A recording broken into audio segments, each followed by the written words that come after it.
Hello po! Sa ngayon pong video na to, ibibigay ko sa inyo kung ano yung tip ko kung paano ako nakarecover po sa aking stroke po. Galing po ako sa stroke at hindi na po ako, wala nang buhay po ako. Parang wala na akong pag-asa. Pero sa ngayon, ibibigay ko sa inyo kung paano ako gumaling. Bibigyan ko kayo ng tip.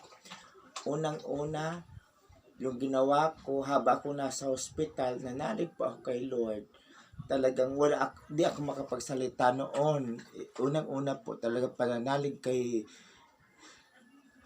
Lord yung sa ating pong Diyos na buhay po. Naniniwala po ako kasi kagaya doon sa sobra pong pananalig po, ito ako hindi ako makapaniwala. Isa na po ako ngayong malakas na po. Malakas na po ang ano ko ngayon. Kung mapapanood yung mga video ko at yung nasa hospital ako, halos di ako makapagsalita. Ngayon nakakapagsalita na po ako. Dahil ang lakas ng pananalig ko kay Lord. Ganun po ang ginawa ko. Tinulungan po ako ni Yahweh El Shaddai. Kaya kayo po, yun po ang gagawin nyo din po. Pangalawa po, ang ginawa ko po ay yung pinagana ko yung tawag dito, yung pag-isip ko po na positibo po at pinaano ko po yung isip ko at yung katawan ko, pinagsama ko po yun. Dahil kung ano yung nasa isip ko, yun di po ang gagawin ng ating katawan. Huwag po nating isipin ang mga negative na pag-iisip po, mga negatibo po. Kailangan po, ang pangalawa, gawing ang isip, ang pamunahin, wag yung yung katamaran po. Kailangan po maging masipag tao yun. Yun po ang ginawa kong pangalawa. Pangatlo po, siyempre po, pero hindi mawawala po ito. Tulungan tayo ni Lord. Siyempre hindi mawawala po ito. Yung therapist po. Nagpapatherapy po ako. Alaga po ako. At kailangan kung anong gusto ng therapist po, kailangan po sundin po. Sundin po kung anong gusto ng therapist. Kasi kahit nandiyan po siya, si Lord binigyan tayong chance ni Lord. Kung tayo po mga kababayan ko na mga ganitong tawag nito, mga stroke patient, mild stroke, ganyan. Kung tayo po high blood, kung di natin susundin po yung therapist po, nako, yun po ang mga bagal lang paggaling natin at meron na pong hindi taon na nga po, halos taon na po. Ako, tingnan nyo, hindi pa nga isang taon na, hindi pa nga 9 months, magna 9 months po ako sa September 19. Pero ito na po ako, magaling na ako lumakad, ayun po, kaya sinusunod ko po yung gusto ng therapist, isa rin po yun. Yun ang pangatlong ginagawa ko. Pag-apat po, ang ginagawa ko ay yung pag-exercise. Sa una, hindi pa ako magaling lumakad. Nung nakatayo po ako, ginawa ko po, tinatyagaan ko po na ako lumalakad po sa kahit maulan. Ginagawa ko po yan, paglalakad ko po. Everyday po, walang ano po yan na hindi ako maglakad. At nung magaling na po ako, pangatlo po, pang apat po, kasama dito yung pag-exercise, sa paglalakad, pag-exercise, pag-jogging, nag-jogging po ako. Halos everyday po yan, ginagawa ko po. At nung nagtuto naman po ako, gumagaling na yung pag-jogging ko, nakapag-jogging na ako, ganito po. Ang ginawa ko po noon pala, nakapaglakad na pala ako noon. Ang ginawa ko din po, panglima po, yung pupunta ko sa amin po, malapit po kasi kami sa hot spring. Ang gawa ko na po, nag-hot spring therapy po ako, kung saan po yung tubig po na yun po ay galing sa boiling lake po, sa Nag-Aso Boiling Lake. Mainit na mainit po, may sulfur po yun. Ngayon po, ang ginagawa ko, parang hot spring therapy, ginagawa ko po, kahit sobrang init po, ang ginagawa ko ay na pinapanligo po. Hindi po yung ito lang ang ginagawa ko kung ano po, yung katawan ko ito, halos wala tong malay, ito, hindi po yan, mali po, yun na igaganyan po natin, dito na ang bubuhusan natin. Kailangan po lahat ng katawan na ano ng mainit na yon, nagte-therapy po ng hot spring.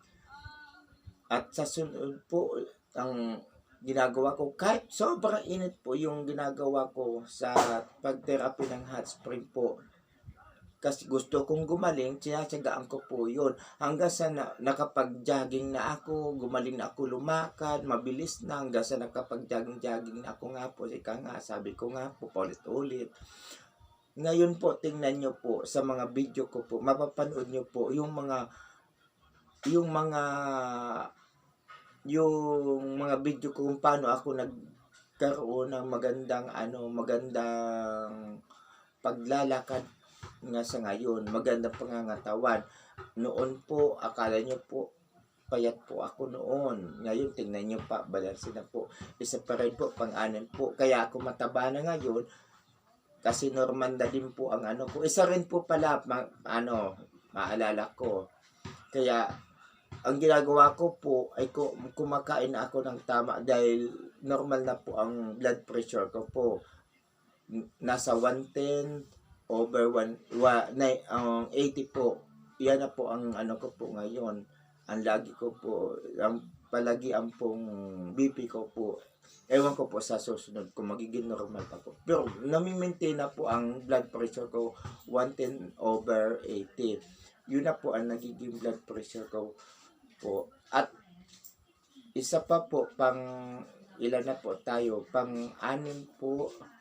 Ang isa pa po yung natin tawag nito, yung tawag ba dyan, kailangan po pa-monitor tayo ng BP natin o blood pressure. Kailangan po din yan ang pagpapamonitor ng blood pressure po. Noon, ang ginagawa ko po, halos everyday po ako nung hindi pa po ako nakakapagkilos ng maayos, nung hindi pa bumaba yung BP ko. Halos everyday po ako, everyday. Tapos nung nagkaroon ako ng weekly na lang po na nagpapa-BP. At sa ngayon po, ginagawa ko po once a month na lang po ako nagpapa-BP po. Yun po ang ginagawa ko. Kaya po, mga kababayan ko, yun po ang dapat nating gawin. At sa masunod naman po, ay hindi na nga po ito sunod-sunod na tip ko sa inyo. Kayo na po mag-isip kung paano, kung alin ang number 1, number 2, bahala na po kayo.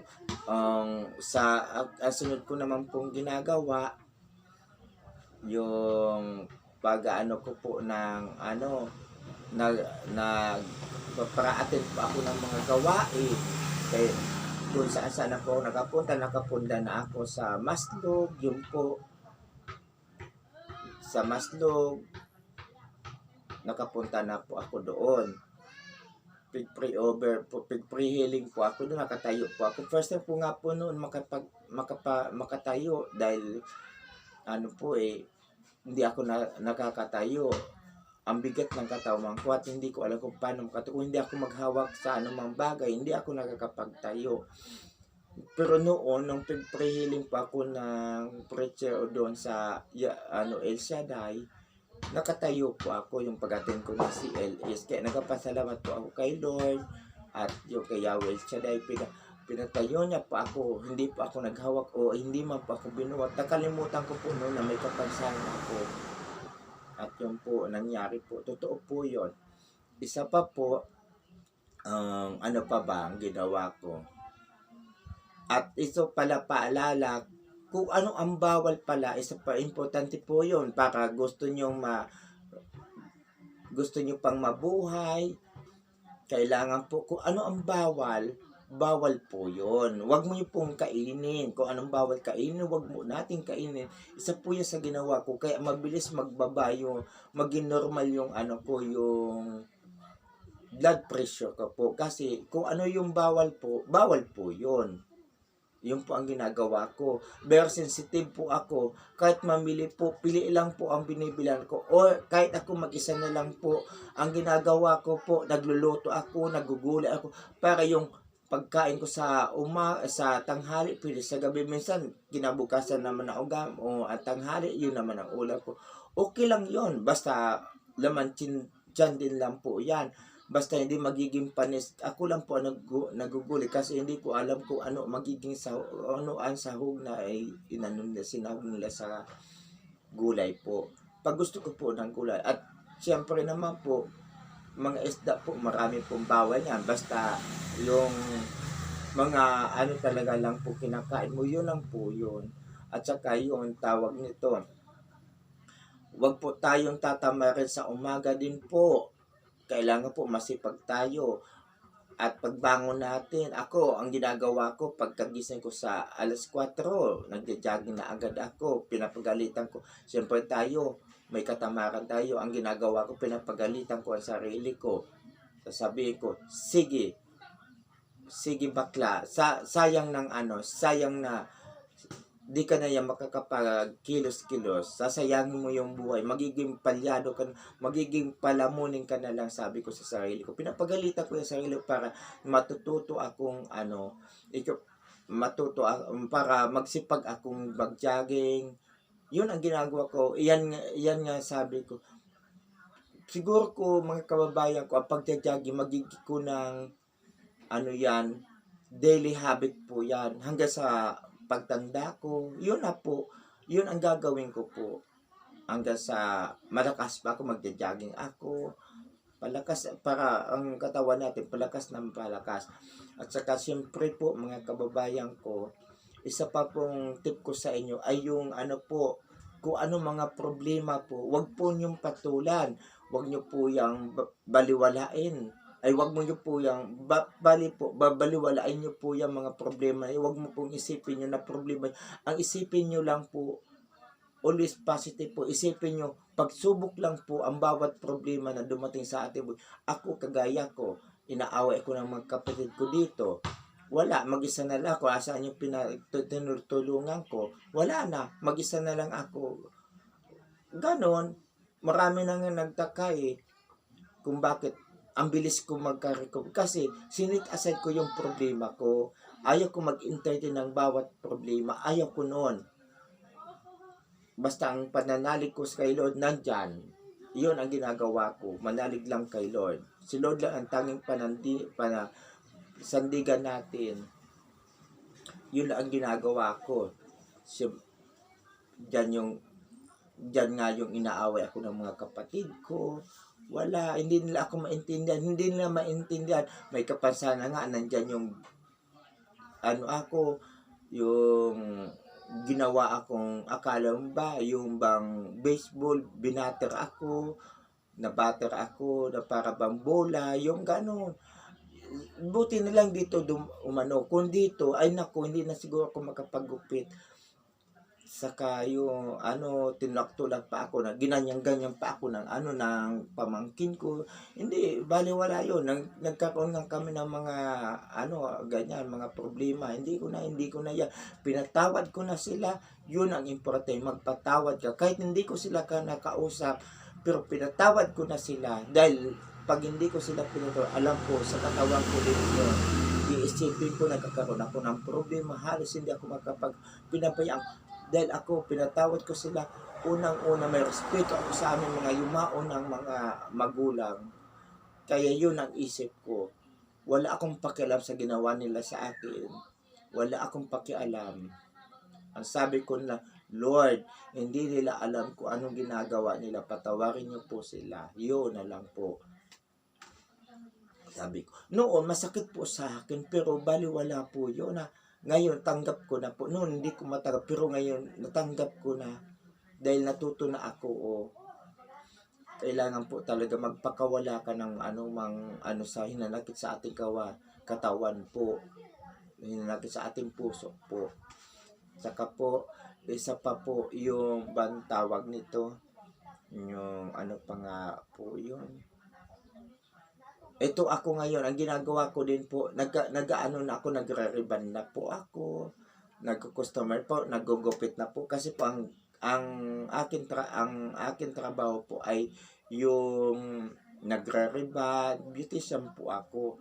Kaya yun, nagre-reband na po ako, yung nag-ano na po ako, nagugupi. Yun na po ginagawa ko. Kasi yung pagpaplantsa po noon, yung ang hano ko, ganyan pa rin po ako. Pero ngayon, tingnan mo, sa ginagawa ko po yung excess yung pag-ano ng paghahanap buhay ko po. Yung pag-reband, siyempre nag-plantsa ka, exercise ka, yan ang sinasabing, porsigido, pero kailangan po tayo nag-iingat din po tayo kasi iwasan po natin yung mabinat tayo basta-basta lang. Yun ang mahirap kalaban, yung magkaroon tayo ng binat. Ako ngayon, kasi kung hindi tayo magtatrabaho, wala tayong pagkain, asa sa nagpapadla, asa tayo sa nagbibigay, hindi habang buhay, puro na lang po tayo asa. Kaya yun po ang dapat po nang gawin natin. Magporsige, maghanap buhay, nakakatulong din po yung paghanap buhay. At saka siyempre, kailangan po ng pag-iingat. Yun po ang ginagawa ko. So, bali po, kung ano man po ang mga pumapasok sa atin, chismis, nandiyan po yung nabubuli ako, hindi ko po yung pinapatulan. Ang yun nangalim din, nabanggit ko na kanina yung ginagawa ko na Lord, patawarin niyo sila, hindi nila sapagkat din nila alam yung ginagawa. Kasi yun din ang sinabi ni Jesus Christ noong nakapako sa cross, di ba po ba? Tama po ba ako? Siyempre po, pag pinansin ko po yun, siyempre, yung magagalit ako, magagalit, napiko, nagalit yun, mag-aano yun sa katawan natin, naapektuhan ang katawan natin, parang bumabalik siya sa dati. Kaya ngayon, iniiwasan ko rin po yung magkakaroon ng mga problema, umiiwas sa problema, umiiwas din po ako sa anumang pong mga mga katsismisan, kamaritisan, iwasan po yan. Kung saan yung nakikita mong mahal ka nila, doon ka. Yung naunawaan ka, doon ka. Huwag yung tao na hindi sa'yo makaunawa, kiso ka, kapatid mo pa yan, kisuan mo pa yan, kadugo mo yan. Yung taong hindi sa'yo makaunawa, hayaan mo sila, ikaw na ang umunawa. Yun ang gawin mo. Ako kung saan ako, alam ko ano ang nangyayari sa akin at naiintindihan ako, doon ako. Kahit sino pa man sila. Basta't alam kong nandyan sila sa akin. Marunong umunawa, lahat, mahal nila ako, lahat na lang po. At saka siyempre po, pinakailangan po na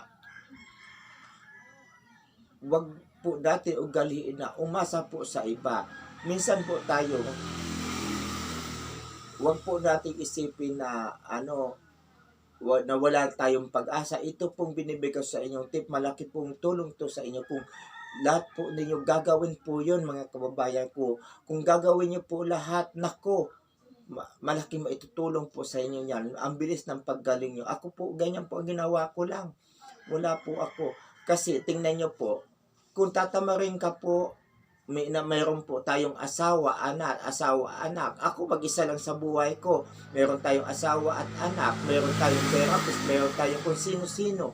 Yung mga tao nandyan po sa atin. Pero kung tayo ay magkakaroon ng tawag nito, yung katamaran, nako for sure, hindi tayo gagaling. Pero kung masipag tayo, tulungan natin ang ating sarili, pinaka-important, tulungan natin ang ating sarili, magsipag tayo, nako, 100% po, gagaling tayo, mabilis tayong gumaling. Yun po ang ginawa ko po. Yung ginawa ko yung binigay ko sa yung mga tip po, yun po ang mga ginawa ko po.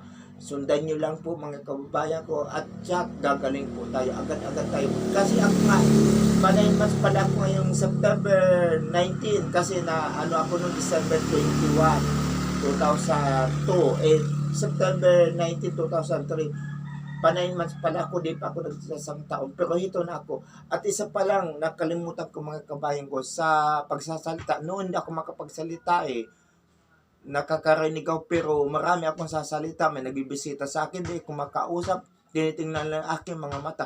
Pero ngayon, tingnan mo na, maano nyo nga, yan, ganun. Ang ginawa ko po noon, mga kabayan ko, chewing gum.